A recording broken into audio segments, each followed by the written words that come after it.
제가 기도원에 있는 동안에 그 기도원 집회를 몇 번 참석을 했었습니다. 그런데 강사 목사님 한 분이 설교하시는 도중에 이런 이야기를 하세요. 본인이 교회를 개척하고 처음 예수 믿게 된 분을 이제 교회에서 잘 가르쳐서 집사님이 됐어요. 집사님 되신 다음부터 이분이 얼마나 교회 일을 열심히 하는지 거의 교회에서 살다시피 하시는 거예요.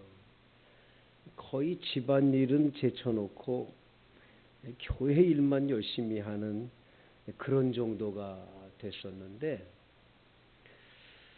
이분이 나중에 고속으로 이제 권사님까지 되신 거죠. 그러니까 이 권사님이 되셨으니까 하나님이 이분한테 큰 복 주리라 이렇게 기대를 했는데, 이상하게 기대하고는 전혀 다른 방향으로 이렇게 그 가정이 가게 되더라는 거죠. 첫째 아들이 서울대학교에 입학을 해서 하나님이 복 줬구나.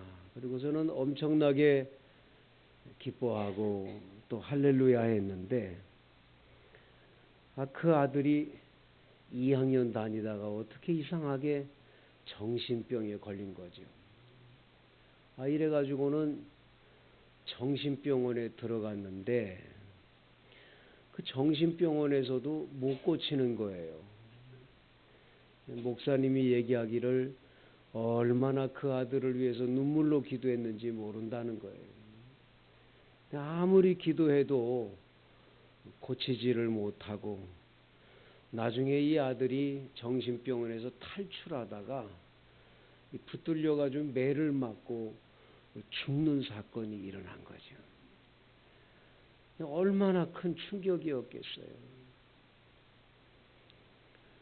둘째 딸은 대학 졸업하고 일찍이 결혼을 했는데 남자를 잘못 만나가지고는 얼마 못 살고 또 이혼을 해서 엄마 집에 와서 살게 됐다는 거예요. 이상하다. 저렇게 열심히 교회 일하고 저렇게 열심히 신앙생활하면 하나님이 마음껏 그 가정 복을 줘야지. 왜 저런 일이 벌어질까? 너무 기가 막혀서 하나님 앞에 이 목사님이 항의 기도를 했어요. 하나님, 너무하십니다. 아버지 하나님의 교회를 위해서 저분처럼 열심히 일한 분이 누가 있습니까? 저분처럼 열심히 일하면 복을 많이 주셔야지 이게 뭡니까?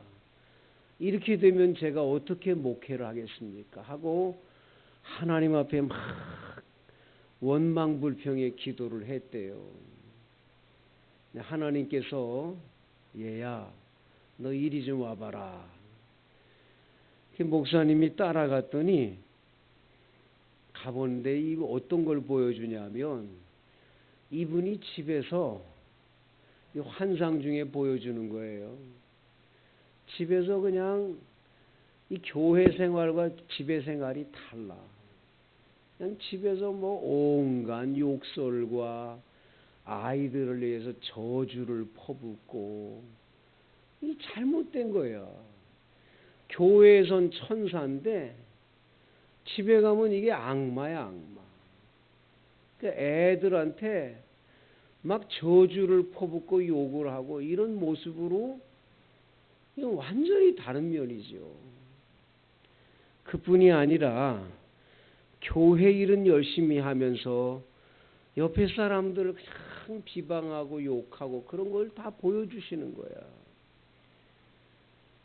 하나님이 말씀하세요. 얘야, 이 사람은 나를 따르는 제자가 아니라 예수 이용해서 성공하려고 하는 이 잘못된 가치관이 있어. 나를 따르는 예수님 제자, 성도가 아니라 예수 이용해서 성공하고 복 받으려고 하는 나쁜 생각이 있는 거야. 이거는 내가 용납할 수가 없어. 주님이 그렇게 말씀하시는데 드릴 말씀이 없더라는 거죠. 성도 여러분, 오늘 23절 말씀에 또 무리에게 이르시되 아무든지 나를 따라오려거든 자기를 부인하고 날마다 제 십자가를 지고 나를 따를 것이니라. 아멘. 여러분, 예수님을 따르는 것이 우리들이 제자로서 성도로서 해야 할 일이죠. 여러분, 예수 이용해서 내가 성공하고 복 받는 것은 예수님 따르는 길이 아닌 거예요. 여러분과 제가 이 말씀을 통해서 우리 신앙을 꼭 점검할 수 있게 되기를 원합니다. 오늘 본문에 보면 예수님이 따로 기도하실 때 제자들이 주와 함께 있는데 예수님이 두 가지를 질문하세요. 첫 번째 질문이 18절에 나오는데 무리가 나를 누구라고 하느냐 이렇게 물어보세요. 여러분, 이 성경을 들여다보면 예수님 곁에는 두 종류가 있어요. 하나는 무리요, 무리. 이 무리거고 또 하나는 제자들이에요. 여러분, 수많은 사람들이 있어요. 예수님을 따라올 때 장정만 5,000명, 여자와 아이 외에 장정만 5,000명이 얼마나 많은 무리가 따랐겠어요? 근데 이 많은 무리는 예수님 따르는 제자는 아니죠. 예수님 따르는 제자는 성경에 보면 12이었다고 얘기를 하죠. 이 무리가 나를 누구라고 하냐? 이 무리들은 세례 요한이라고, 엘리야라고, 더러는 옛 선지자 중 한 사람이 살아났다고 합니다. 이게 바른 예수를 믿는 게 아니에요. 구약에 나와 있는 옛 선지자들 중에 하나로만 믿지 구세주라고 믿지 않는 거예요. 이런 사람들이 무리입니다. 20절 두 번째 물어봅니다. 너희는 나를 누구라고 하냐? 이렇게 물어봤더니 베드로가 대답합니다. 하나님의 그리스도이십니다. 그럼 하나님이 보내주신 그리스도, 하나님의 그리스도. 그리스도라는 말은 헬라어지요. 구약 성경은 히브리어로 써 있는데 히브리어로는 메시아입니다. 메시아. 그러니까 그리스도와 메시아는 똑같은 말이에요. 기름 부음을 받은 자, 구세주라는 뜻이죠. 여러분과 저를 영원히 구원할 분이 바로 이 메시아 그리스도인 줄로 믿습니다. 바로 그 그리스도이신 예수님이라는 걸 베드로가 고백을 했습니다. 예수님은 아무에게도 이르지 말라고 경계하시고는 인자가 많은 고난을 받고 장로와 대제사장과 서기관들에게 버림받아서 죽임을 당하고 제3일에 살아날 것을 말씀하세요. 십자가에 못 박혀 돌아가셨다가 3일 만에 부활할 것을 말씀하시는 거죠. 그리고는 예수님이 그 말 끝에 아무든지 나를 따라오려거든 자기를 부인하고 날마다 제 십자가를 지고 나를 따를 것이니라 이렇게 말씀하십니다. 우리가 이 말을 듣고 나면 잘 이해가 잘 안 되는데 평행구라고 그래서 마태, 마가, 누가복음은 공동으로 볼 수 있다 해서 공동 번역이라고 그래요. 그래서 공동 번역 성경, 공동으로 볼 수 있는 마태, 마가, 누가복음을 함께 보는 게 굉장히 중요합니다. 이 누가복음만 보면 잘 이해가 안 되는 이 부분이 왜 예수님이 갑자기 나를 따라오려거든 자기를 부인하고 자기 십자가를 지라고 그랬냐? 그건 다른 것 때문이 아니라 마태복음 16장에 보면 예수님께서 너희는 나를 누구라고 그러냐? 그럴 때 베드로가 주는 그리스도시요 살아계신 하나님의 아들이십니다라고 정확하게 고백을 해요. 그랬더니 예수님이 너무 기뻐가지고 뭐라 그러십니까? 바요나 시몬아 네가 복되도다. 이를 내게 알게 한 분은 하나님 아버지시다. 그러면서 베드로를 칭찬해 주세요. 베드로가 칭찬 들었습니다. 그리고 더 예수님이 말씀하기를 내 이름이 베드로다. 반석이다. 원당 반석교회는 반석교회잖아요. 베드로라는 이름이 반석이거든요. 내 위에 교회를 세우겠다. 내 이름 위에 교회를 세우겠다 하니 얼마나 큰 축복이에요. 근데 베드로 이름 위에 세운다는 게 아니라 베드로가 고백한 신앙 고백, 주는 그리스도시요 살아계신 하나님의 아들이십니다라는 그 신앙 고백 위에 교회가 세워지는 거예요. 그 여러분들이 교회를 다니는 분들이면 여러분들은 예수님은 주님이시고 살아계신 하나님의 아들이시고 그리스도인 것을 믿는 사람만 교인이 될 수 있는 거예요. 그래서 그 고백을 했어요. 아, 베드로가 너무 기뻤겠지요. 이런 칭찬을 어떻게 받습니까? 그런데 예수님이 그 말 끝에 인자가 많은 고난을 받고 십자가에 못 박혀 죽고 3일 만에 살아날 것을 얘기하세요.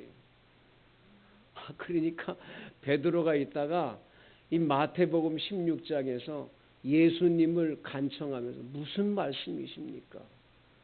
왜 예수님이 십자가에 못 박히십니까? 왜 예수님이 고난을 당하십니까? 예수님, 그럴 수는 없습니다 하고 만류를 하는 거예요. 안 된다라는 거예요. 세상에 이런 안타까운 일이 어디 있습니까? 베드로가 예수님한테 그럴 수는 없다고 만류할 때 예수님께서 갑자기 칭찬을 하셨던 베드로를 향해서 사탄아 내 뒤로 물러가라 이렇게 말씀하는 거예요.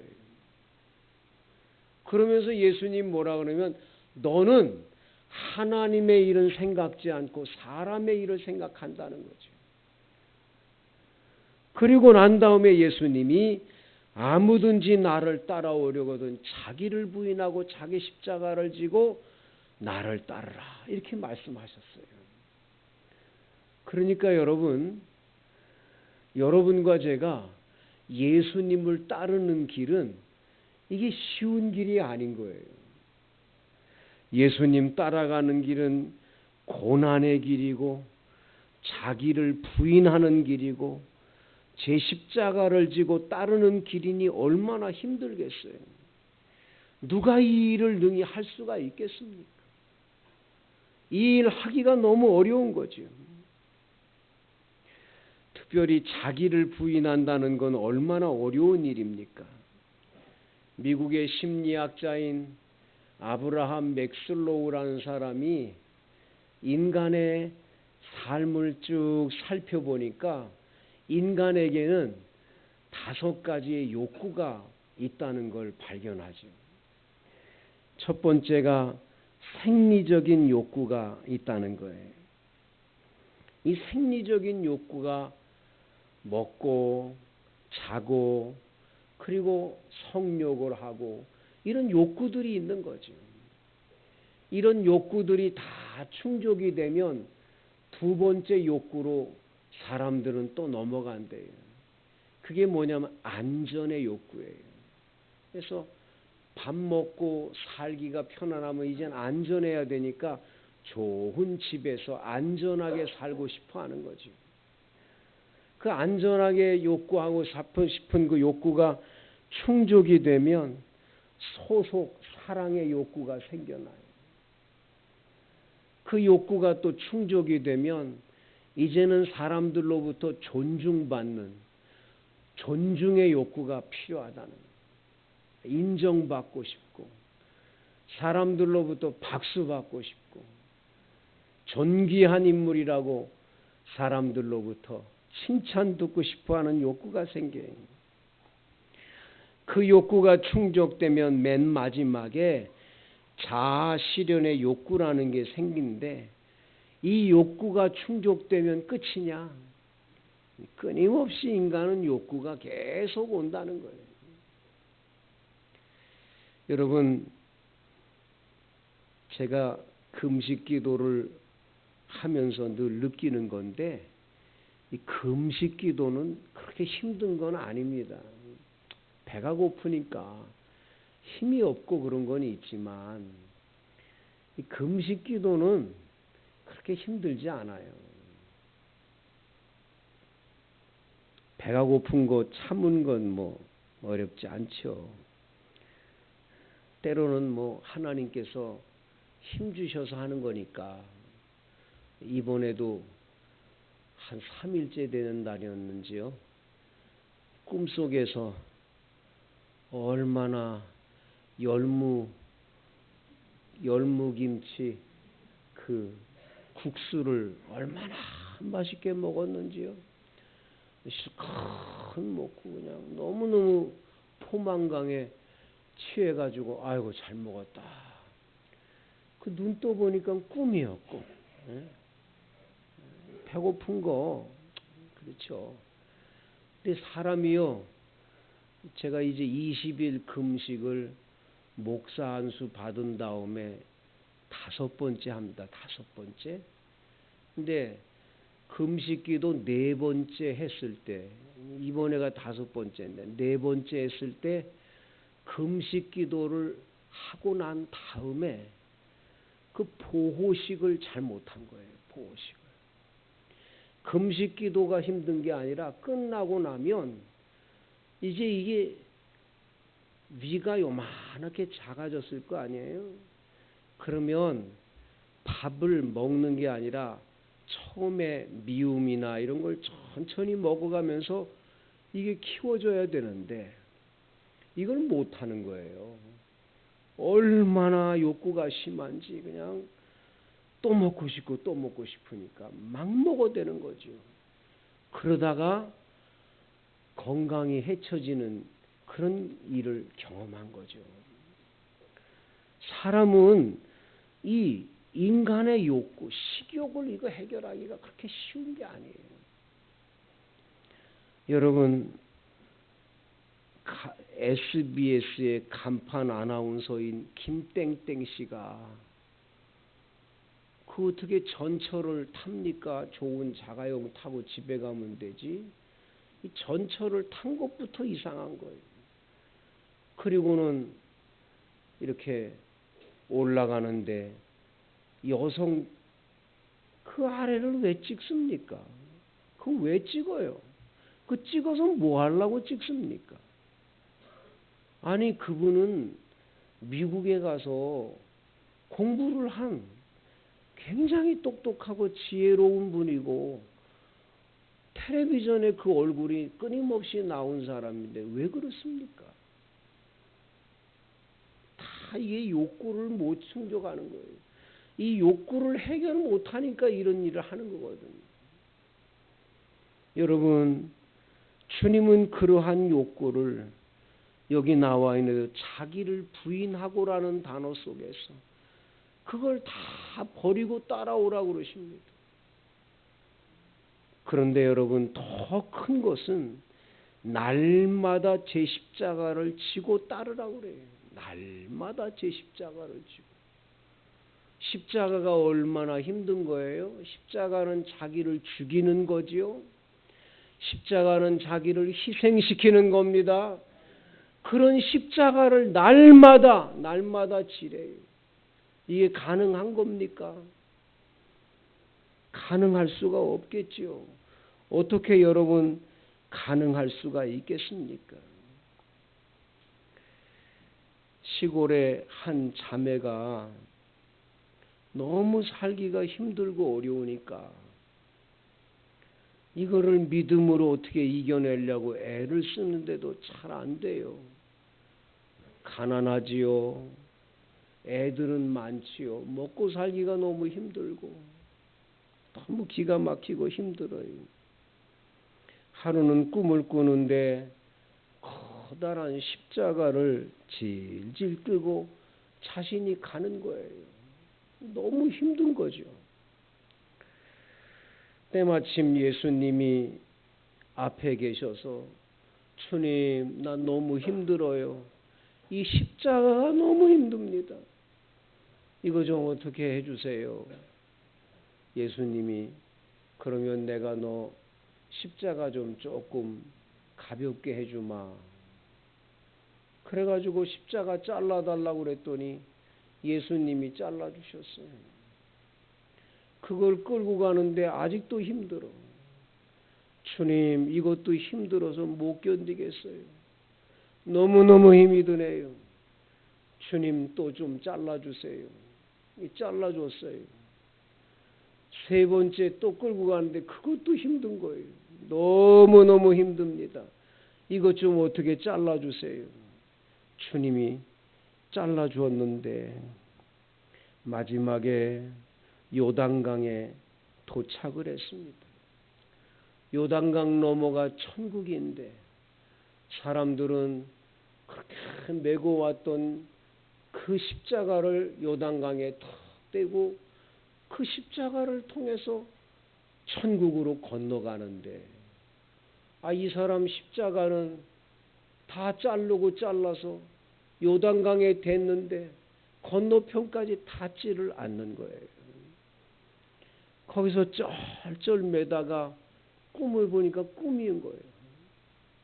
깨어 일어나서 그분은 아멘 아멘 주여 저에게 십자가 진 거 이 십자가 나에게 주어진 십자가 감사합니다.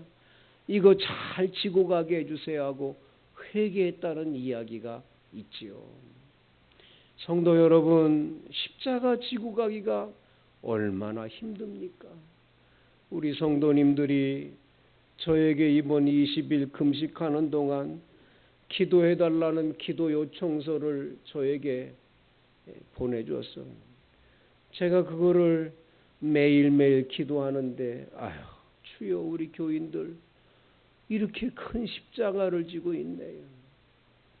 그냥 부채 문제로 고생하고 몸이 아파 고생하고 그냥 여러 가지로 기도 문제를 갖고 있어가지고 제가 기도하면서 눈물이 나고 가슴이 아프고 아버지 우리 성도들이 눈물 받으셔서 해결해 주세요. 그리고 기도합니다마는 주님 우리가 지고 가는 십자가는 쉬운 게 아니죠. 너무 힘들죠. 하루에도 수없이 눈물 없이는 갈 수 없는 길을 걷는 교인도 많습니다. 그런데 여러분, 성경에 보면 베드로라는 사람을 바라볼 때 베드로가 그러면 이 사탄아 물러가라 그러면서 베드로가 그때 예수님께 아이고 잘못했습니다 그러질 않고 베드로는 끝까지 자기 능력과 힘으로 얼마든지 예수님 따라갈 수 있다고 생각했어요. 내가 예수님 죽는 데까지 따라가겠습니다. 큰 소리 쳤어요. 그렇지만 예수님 십자가에 못 박혀 돌아가시기 전 그는 3번 예수님을 모른다고 부인을 합니다.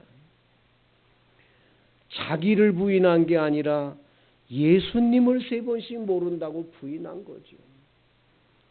인간의 능력으로는 자기 부인이 안 됨을 보여주는 거예요. 그런 베드로가 나중에 어떻게 훌륭한 예수님 제자가 되고, 그리고 마지막엔 십자가에 거꾸로 매달려 죽을 수가 있었습니까?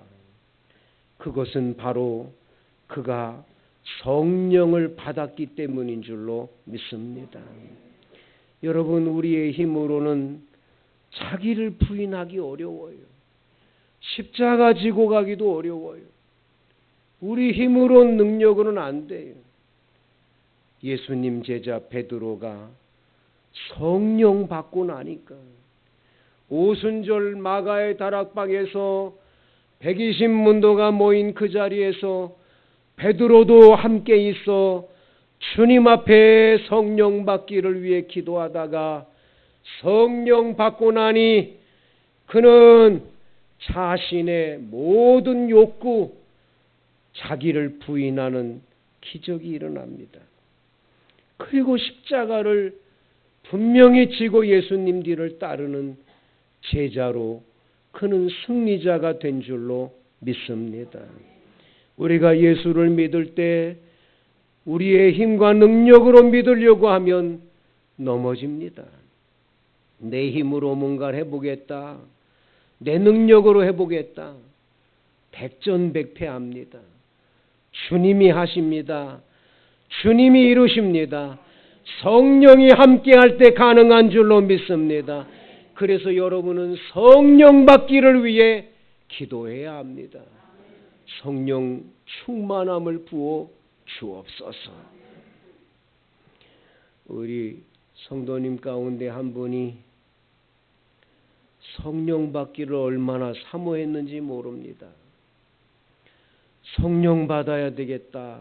남들은 다 방언도 받고 은사도 받았다는데 나는 왜 성령을 못 받나.